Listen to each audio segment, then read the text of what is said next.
अल्हम्दुलिल्लाहि रब्बिल आलमीन वस्सलातु वस्सलामु अला खातमिन नबिय्यीन अम्मा बाद फ़अऊज़ु बिल्लाहि मिनश शैतानिर रजीम बिस्मिल्लाहिर रहमानिर रहीम। सुहेल भाई कराची से, इन्होंने व्हाट्सएप के जरिए से सवाल पूछा कि मैंने ख्वाब में भेड़िया और कुत्ता देखा और इस हालत में देखा कि भेड़िया कुत्ते को खा रहा है। बराए करम इसकी ताबीर इरशाद फरमा दीजिए। अल जवाब बियाउनिल मालिकिल वहाब अल्लाहुम्मा हिदायतल हक़्क़ि वस्सवाब।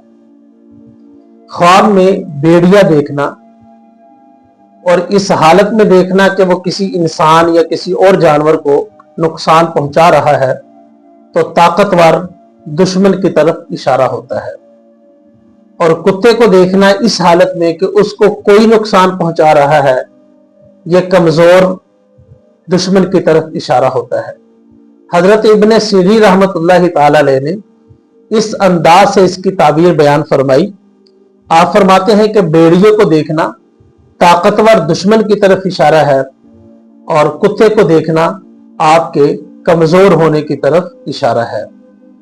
अगर भेड़िया कुत्ते को खा रहा है तो इस बात की तरफ इशारा है कि आपका ताकतवर दुश्मन आपको नुकसान पहुंचाएगा।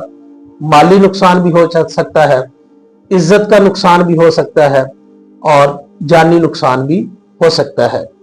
हजरत इब्राहिम करमानी रहमतुल्लाहि ताला अलैह फरमाते हैं, अगर कोई ख्वाब में यह देखे कि भेड़िया कुत्ते को खा रहा है तो यह उसके माली नुकसान की तरफ इशारा है या दाइमी मर्ज की तरफ इशारा है, या फिर कमजोर दुश्मन की तरफ इशारा है कि आपका दुश्मन आप पर हमला करना चाहता है लेकिन है कमजोर और वह आप पर हमला नहीं कर पा रहा।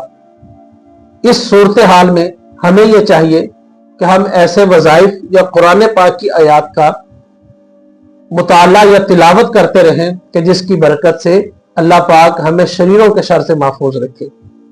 एक वजीफा कुतुब में लिखा, सूरह कौसर, इन्ना आतैनाकल कौसर, इसका पढ़ना मुकम्मल सूरत का दुश्मनों की दुश्मनी से, शरीरों के शर से, हासिदों के हसद से, फितना आवरों के फितनों से महफूज रखने के लिए ये एक बेहतरीन वजीफा है सूरह कौसर का। जितनी मर्जी तादाद में जितना हो सके, सुबह शाम दोपहर जब आपको मौका मिले, चलते फिरते आप इसको पढ़ सकते हैं। अल्लाह पाक दुश्मनों की दुश्मनी से, शरीरों के शर से हर एक को महफूज फरमाए। आमीन या रब्बल आलमीन।